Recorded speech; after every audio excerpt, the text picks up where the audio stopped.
Haleluya, haleluya. Kami bangga mempunyai Tuhan yang salah, yang pasti melaksanakan apa yang Dia janjikan. Kami bersemangat hari ini ya Tuhan, karena kami datang ke tempat hadirat Tuhan yang Maha Esa.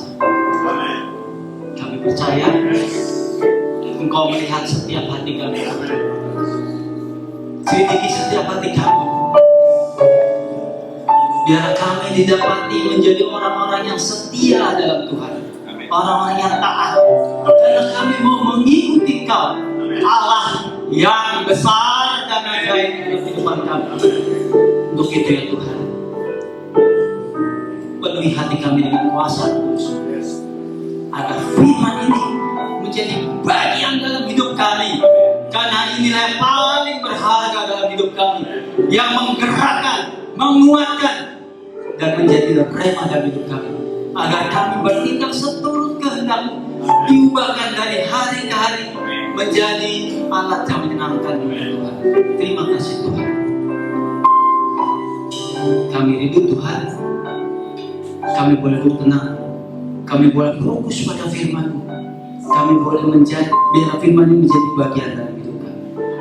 Dalam nama Tuhan Yesus, mari kita semua siap, kita katakan amin. Shalom, puji Tuhan. Silakan duduk. Baik Bapak Ibu, kita buka Alkitab kita.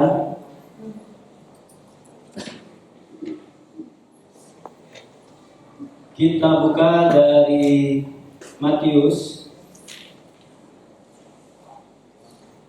4 ayat 18-20. Nanti ada lagi yang lain. Buka itu dulu. Udah dapat semua? Kalau udah dapat tolong katakan amin. Amin. Belum semua. Udah dapat semua? Amin. Berarti belum dapat ya. Udah dapat semua? Amin. Perikopnya apa judulnya? Yesus memanggil murid-murid yang pertama. Jadi saya baca sampai ayat 20 aja Bapak Ibu ya. Kita baca bersama-sama 1, 2, 3. Dan ketika Yesus sedang berjalan menyusul dan Galilea, Ia melihat 2 orang bersaudara, yaitu Simon yang disebut Petrus dan Andreas saudaranya. Mereka sedang membakar jalan di danau, sebab mereka menjalani ikan. Yesus berkata kepada mereka, "Mari, ikutlah Aku, dan kamu akan kujadikan penjara manusia." Lalu mereka pun segera meninggalkan jalannya dan mengikuti Dia. Puji Tuhan, sudah ada tulisan di depannya. Jadi tadi Ibu Sita cerita di komsel kami, memang saya tekankan semua, kita harus melayani. Bukan hanya melayani, saya paksa mereka untuk berani mensyariatkan firman Tuhan. Yang saya lakukan awal ini juga bahan dari komsel kami. Jadi komsel kami luar biasa Bapak Ibu. Jadi saya mengucap syukur orang-orang yang mau bertumbuh. Itu yang paling penting kita di komsel. Jangan sampai komsel kita cuma datang, duduk, makan, pulang. Enggak. Tempat kami harus semuanya bertumbuh. Dan saya rindu ini juga terjadi di komsel-komsel yang lain. Amin. Amin. Nah, semuanya amin. Amin. Bapak Ibu, saya mau tanya. Boleh saya bertanya ya? Siapa yang pernah datang ke suatu undangan tapi gak diundang? Pernah gak? Ada acara nikah atau acara khitanan atau acara satu, datang aja tapi gak diundang, tapi ikut datang aja. Pernah gak? Siapa yang pernah? Angkat tangan. Ya, pernah. Bagaimana rasanya Pak? Ya, terkejut. Bapak Ibu, saya kasih tahu dulu, saya waktu kuliah ya, teman-teman saya banyak dari daerah. Kami karena daerah-daerah gitu.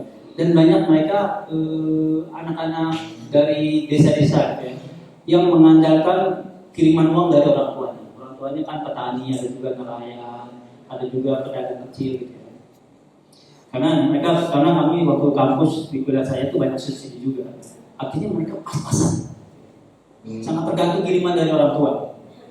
Nah, saya kuliah di Jakarta Bapak Ibu ya. Nah di Jakarta itu Bapak Ibu sering banyak undangan pernikahan atau undangan khitanan. Ya. Sering banyak undangan pernikahan atau khitanan. Jadi apa strategi mereka? Pertama-tama di awal kuliah mereka nggak ada uang.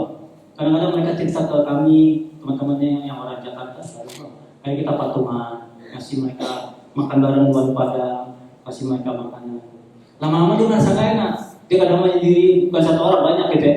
Menyendiri ke warung padang, mesen nasi sama kuah di bawah. Sedih saya lihat, sedih semoga. Kenapa gak bilang? Gak enak kami kalau minta terus. Lama-lama dia mulai pintar. Pintar ya, pintarnya apa? Dia datang ke pernikahan yang dia gak diundang. Dia datang, yang penting makan. Saya tanya, bagaimana rasanya? Rasanya agak takut, agak asing, ya kan? Nanti kalau ketahuan ya, siapa lo?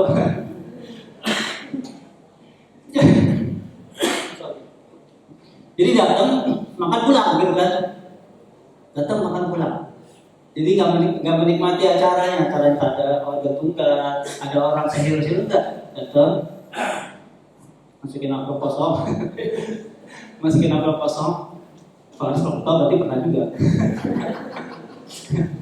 Masukin amplop kosong, ya kan? Pulang, kan dia dicek. Emang ada pemeriksaan amplop, nggak ada kan? Yang penting makan, strategi dia gitu. Tapi dia tidak saya, tapi saya nggak menikmati acara. Yang penting kalau pengen makan aja, asing gitu. Saya nggak tahu kalau yang lain, kalau udah profesional biasanya nggak pengaruh. Kalau udah baru kayak gitu, takut saya. Tiba-tiba ketahuan nih, kamu siapa? Dia kan. Jadi pada saat dia datang, dia bilang, saya takutnya apa? Takutnya ada yang dikenal, ditanya, kamu kenalannya sama siapa yang mana gitu? Pengantin cewek atau pengantin cowok mana gitu kan dia. Dia bilang selama ini sih nggak ketahuan, tapi tetap aja selama datang sih ada merasa terburu-buru gitu. Datang, kalau bisa cepet-cepet lah. Datang makan, salaman pulang, udah. Dia sampai berlama-lama.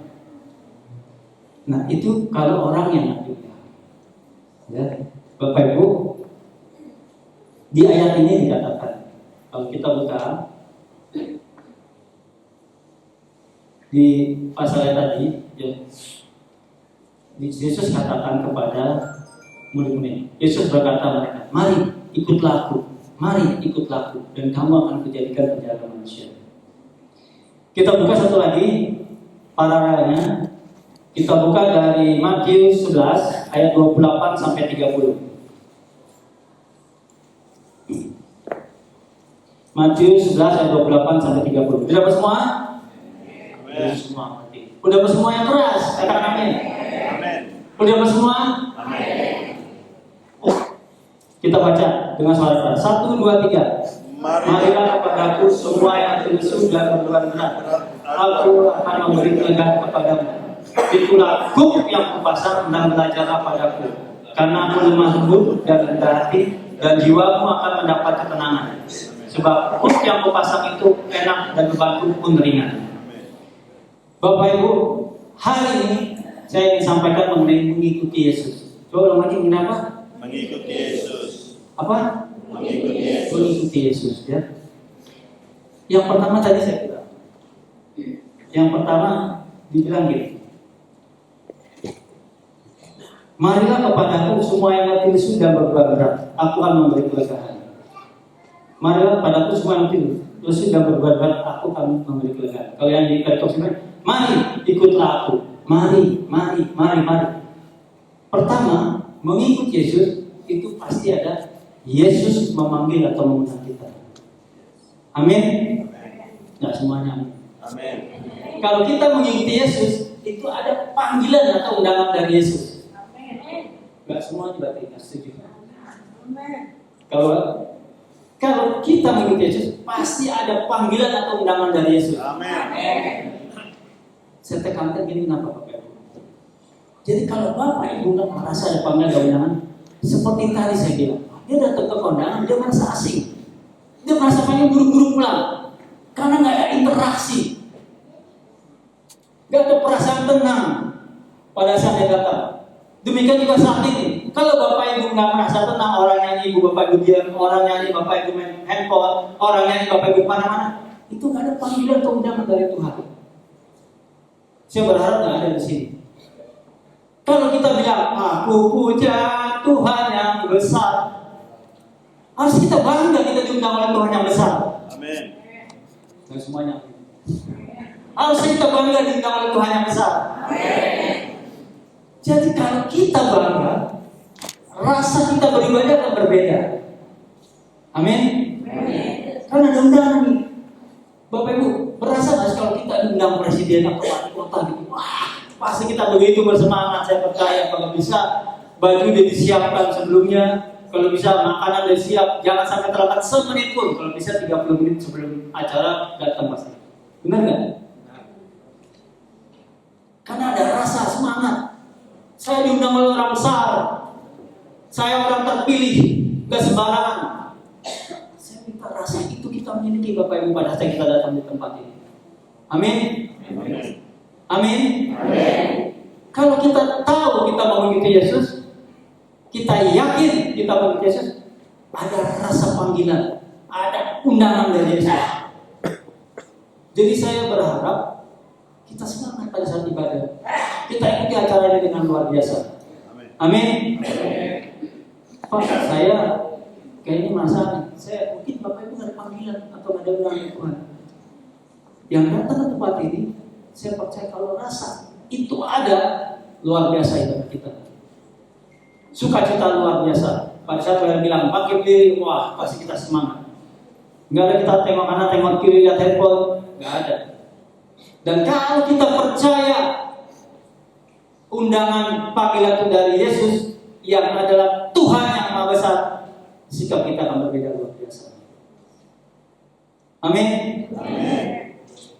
Jadi saya mau tekankan, pastikan ada panggilan atau ada undangan dari Yesus. Pada saat kita datang ke sini, ada gerakan dari Roh Kudus. Ayo beribadah. Artinya apa? Hujan kita tekuk, kemalasan kita lewatkan. Karena saya mau datang ke undangan Tuhan yang Maha Besar. Karena saya mau datang ke Tuhan yang Maha Besar. Rasa itu harus kita miliki kalau kita mengikuti Yesus. Kenapa orang pada pindah-pindah keyakinan? Karena gak ada rasa itu Bapak Ibu. Gak ada rasa kebanggaan dia bahwa dia orang pilihan. Jangan kamu yang gak dipilih. Kenapa? Karena ibadahnya cuma datang pulang. Seperti tadi saya bilang. Itu namanya diundang. Itu cuma datang, duduk, pulang. Nggak ada interaksi selama ibadah.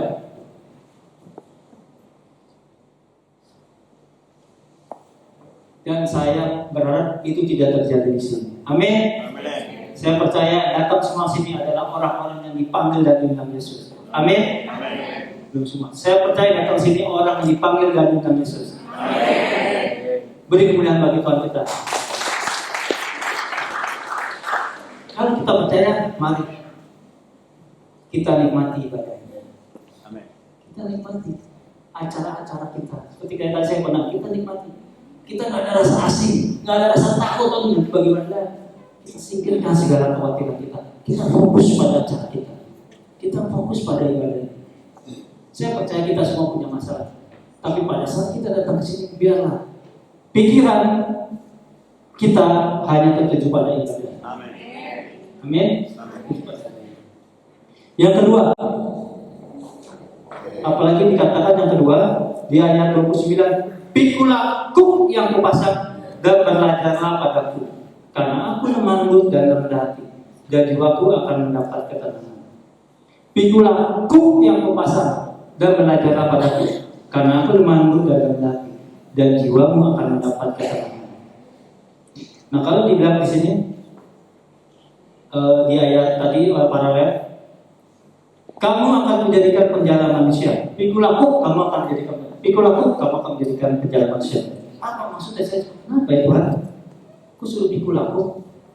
Saya mau bebas dari dosa. Puji Tuhan, Tuhan telah memberikan keselamatan pada kita dengan mati di kayu salib. Itu adalah anugerah Tuhan, bukan perbuatan baik kita. Jadi itu pemberian dari Tuhan. Jadi jangan ada orang yang memegahkan diri karena perbuatan. Bukan dari Tuhan. Maksudnya apa? Pikulaku. Bapak Ibu, seringkali kita sebagai orang Kristen, kita merasa diri bebas dari dosa, bebas. Seorang Kristen, saya sudah diselamatkan.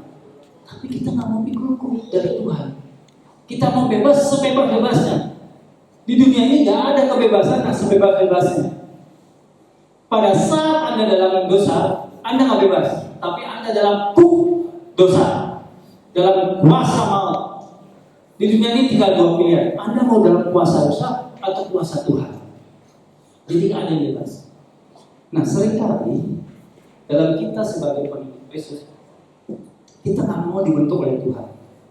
Kita nggak mau. Kita mau bebas.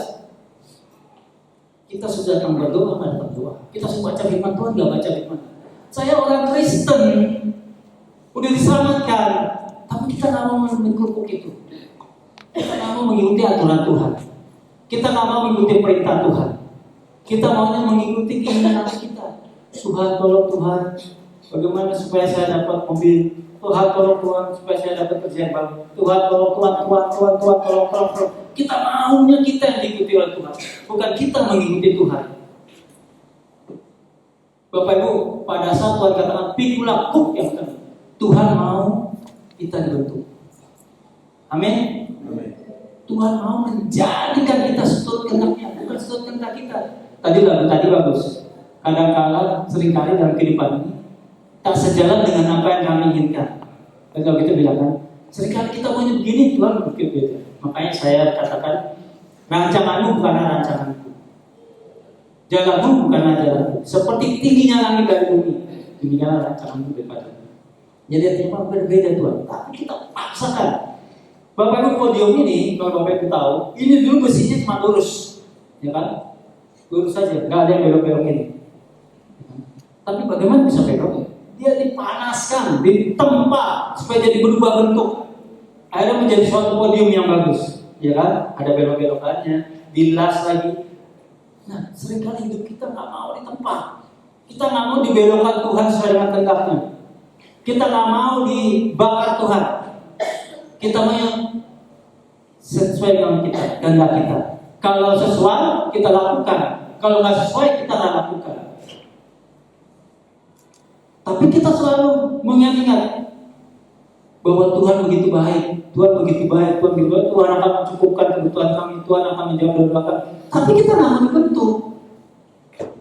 Itu masalahnya. Kita nggak mau menghalangi pembentukan Tuhan. Kita nggak mau memikul kuk yang Tuhan berikan. Kita bangga dengan apa yang kita mau. Ini yang berbahaya Bapak Ibu. Seringkali kita hanya melakukan ritual ibadah, kita dibaptis, kita datang gereja, tapi kalau di rumah kita nggak pernah baca firman Tuhan. Kita nggak pernah banyak berdoa. Saya sudah datang hari Minggu, kenapa? Karena biar orang lihat saya orang Kristen datang ke gereja, tapi di dalam kehidupan kita sehari-hari kita nggak mau dibentuk Tuhan. Kita nggak mau disiplin baca firman Tuhan. Kita nggak mau datang konser. Kita nggak mau datang doa. Bukan itu yang Tuhan mau Bapak Ibu. Tuhan mau kita memikul kuk yang daripada Tuhan.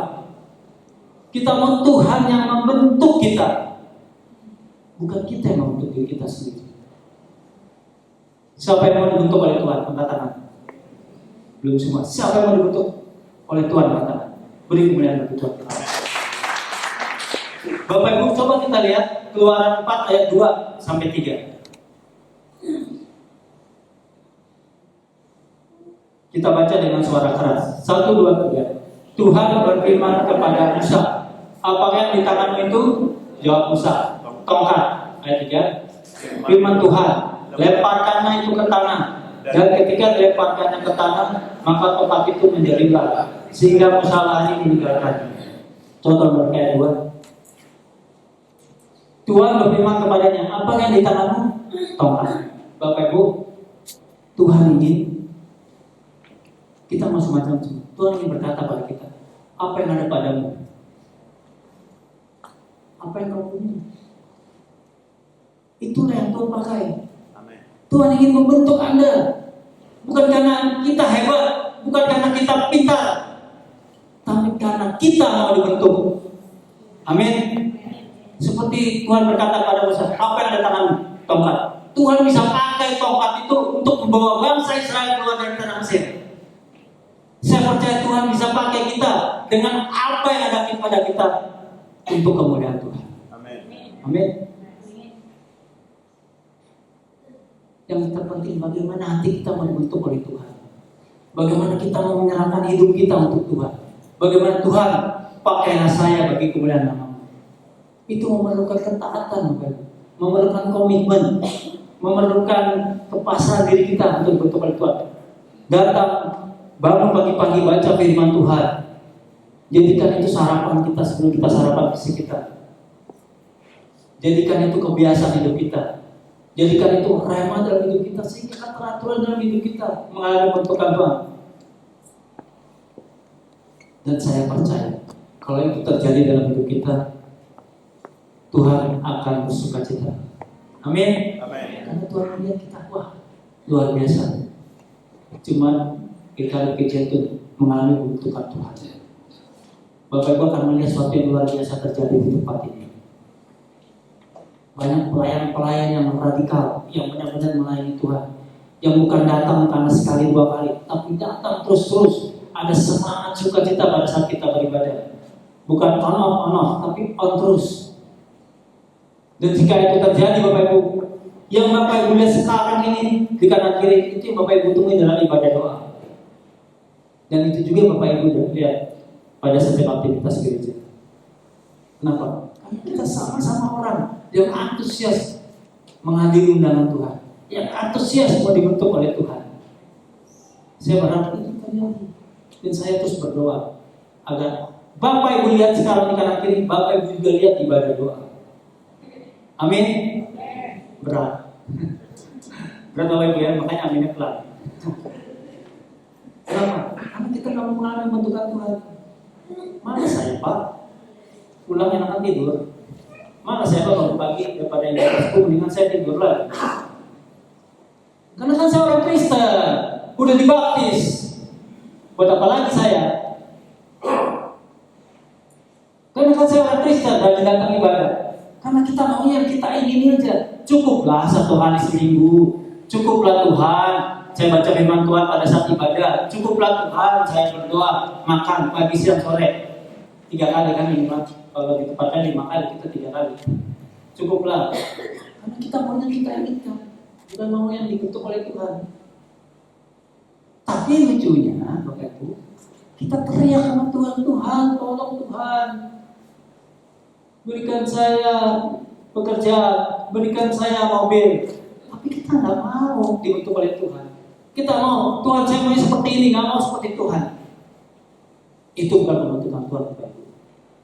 Kalau pembentukan Tuhan seperti dalam Yohanes 14, yang Tuhan akan potong yang tidak berguna. Tuhan akan bersihkan supaya kita berbuah. Sakit, capek. Tapi pada saat akhirnya kita melihat kemuliaan Tuhan dalam hidup kita. Amin. Semuanya kan? Amin. Bapak Ibu, saya rindu kita jangan dengerin kita mau pasti kita maunya dengerin berkat-berkat. Jadi kita jadi orang Kristen yang diabetes, maunya manis-manis saja. Saya ingin kita belajar mendengar bagaimana kita mau taat sama Tuhan. Itu yang terpenting dalam hidup ini. Ketaatan. Amin. Karena itu yang Tuhan katakan. Bukan setiap orang yang berseru padamu Tuhan yang akan masuk ke dalam kerajaan surga. Tapi dia yang melakukan kehendak Bapakku di surga. Itu udah ada bocoran Bapak. Kalau kita ujian itu bocorannya. Mau masuk surga, taat pada Tuhan. Jadi nggak usah. Bapak Ibu, Anda miskin, kaya, gak dilihat di surga. Anda orang Kristen, gak dilihat di surga. Karena di surga gak ada pemisahan KTP. Tapi Tuhan akan melihat ketaatan kita. Apapun terjadi, Pak saya belum ada motor, belum ada mobil. Tapi kalau kita taat, itu yang terpenting. Karena itulah harga yang harus dibayar kita sebagai pengikut Tuhan. Amin. Kita lihat poin yang ketiga. Kita baca di ayat 30. Oke, tidak ada di monitor. 1, 2, 3. Sebab hukum yang kupasang itu enak dan membantu pun ringan. Tadi kalau kita bicara mengenai pembentukan Tuhan sakit, tapi Tuhan katakan enak. Sebab hukum yang kupasang itu enak dan membantu pun ringan. Kadang-kadang Tuhan berat sekali hidup kami. Berat kali cobaan kami, berat kali hal yang kau izinkan terjadi. Tapi Tuhan katakan, sebab hukum yang kupasang itu enak loh dan berbantu ringan. Kok ada kontradiksi loh ini? Kita buka 1 Korintus 10:13. Oke, baik.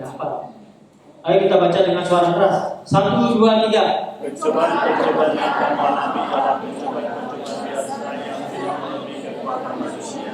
Sebab Allah setia dan mengatakan itu dan tidak akan membiarkan kamu dicobai melampaui kekuatanmu. Pada waktu kamu dicobai, pada uang sehingga kamu dapat menanggungnya.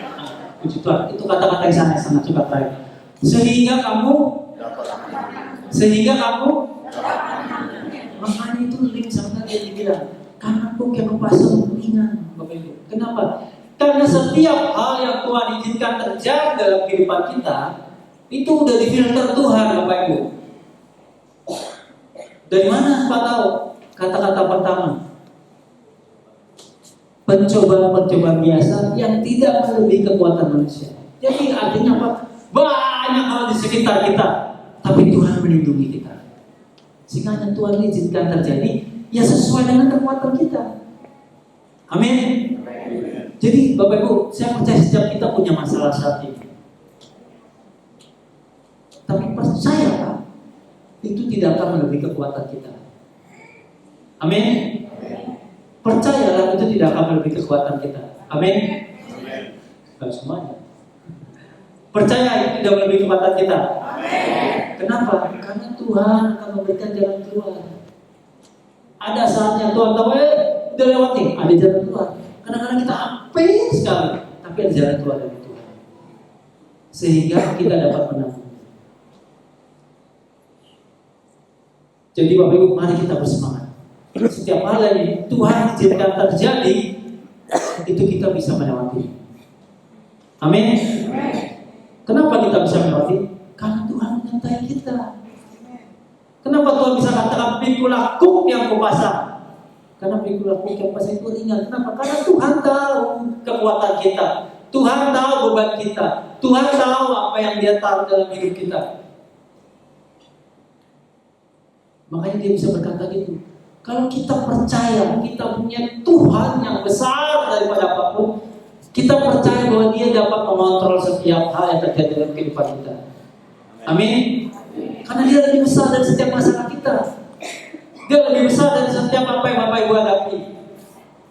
Karena Dia Tuhan yang besar. Jangan kita nyanyi tapi kita nggak mengimani. Bahaya. Hukumnya Tuhan yang besar. Tapi kalau ada masalah kita takut tuh. Kita datang kepada Tuhan karena Dia menyertai kita. Dia bertanggung jawab atas hidup kita. Karena kalau kita mengikuti Yesus, Tuhan yang bertanggung jawab.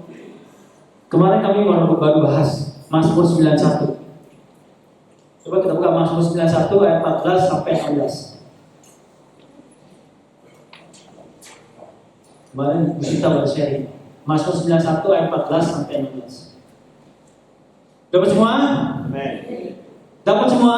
Amin. Kita baca dengan suara keras. 1, 2, 3. Sungguh hatinya melekat kepadaku, maka aku akan menuntutkannya. Aku akan membentingnya sebab Dia mengenang aku. Berikutnya, bila Ia berseru kepadaku, aku akan menjawab. Aku akan menyertai Dia dalam kesesakan. Aku akan meluputkannya dan memuliakannya. Dengan panjang umur akan kukunyakan Dia dan akan kuperlihatkan kepadanya keselamatan daripada Dia.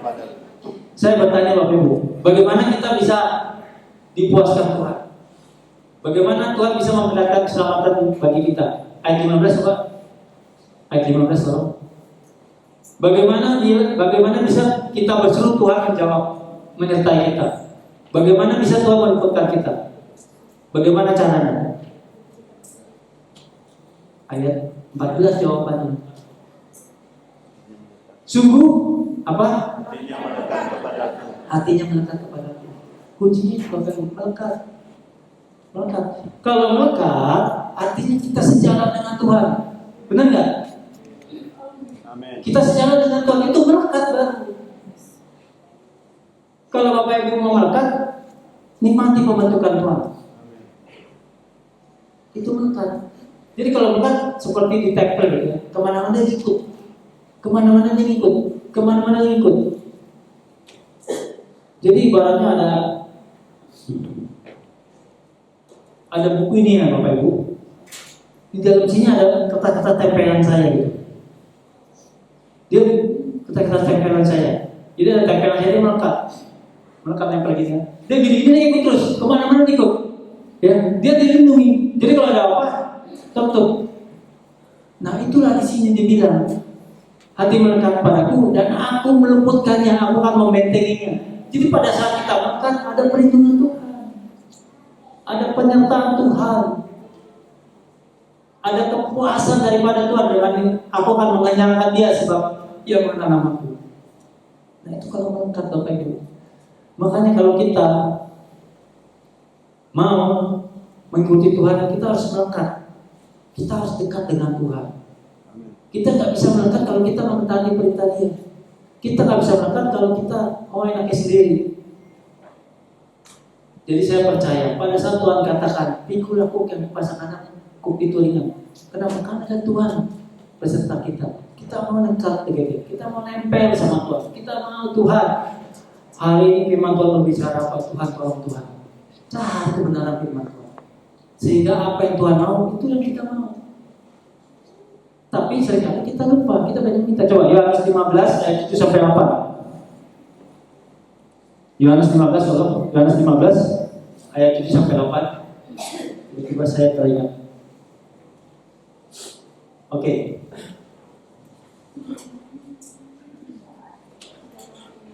Yohanes 15 7 sampai 8 sudah ada di monitor depan. Kita baca 1, 2, 3. Jikalau kamu tinggal di dalam aku dan firman-Ku tinggal di dalam kamu, mintalah apa saja yang kamu kehendaki dan kamu akan menerimanya. Dalam hal inilah Bapakku dipermuliakan, yaitu jika kamu berbuah banyak dan dengan demikian kamu adalah murid-muridku. Amin. Coba di ayat berikutnya. Sebelum ayat 7. Bapak Ibu, kadang-kadang kalau ada seringkali orang Kristen hanya bagian dia aja yang dibahas. Mintalah apa saja yang kamu kehendaki dan kamu akan menerimanya. Kita begitu semangat ayat ini, tapi kita nggak baca bagian lainnya. Jikalau kamu tinggal dalam aku dan firman-Ku tinggal dalam kamu, inilah namanya melekat.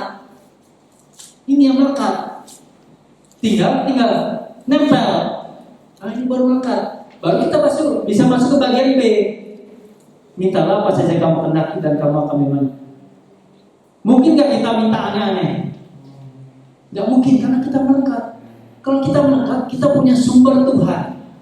Jadi apa yang kita minta? Ya akan kita minta adalah di ayat 8. Ayat 8 coba. Dalam hal ini Bapakku dipermuliakan, yaitu jika kamu berbuah banyak dan dengan demikian kamu adalah murid-muridku. Dalam hal inilah Bapakku dipermuliakan. Dalam hal inilah Bapakku dipermuliakan. Jadi kalau kita melekat, kita tinggal dalam Tuhan, pernikahan kita pasti untuk kemuliaan Tuhan. Amin. Amin. Jadi bukan keinginan kita. Dalam hal inilah Bapakku dipermuliakan. Jadi kita melekat pasti Tuhan dipermuliakan. Jadi permintaan kita, doa-doa kita, keinginan kita itu tujuannya mempermuliakan Tuhan. Bukan untuk diri kita. Supaya apa? Supaya orang melihat ada Tuhan dalam diri kita. Amin. Supaya orang melihat bahwa kita mempunyai Tuhan yang besar. Amin. Supaya orang tahu bahwa saya pengikut Yesus Kristus. Amin.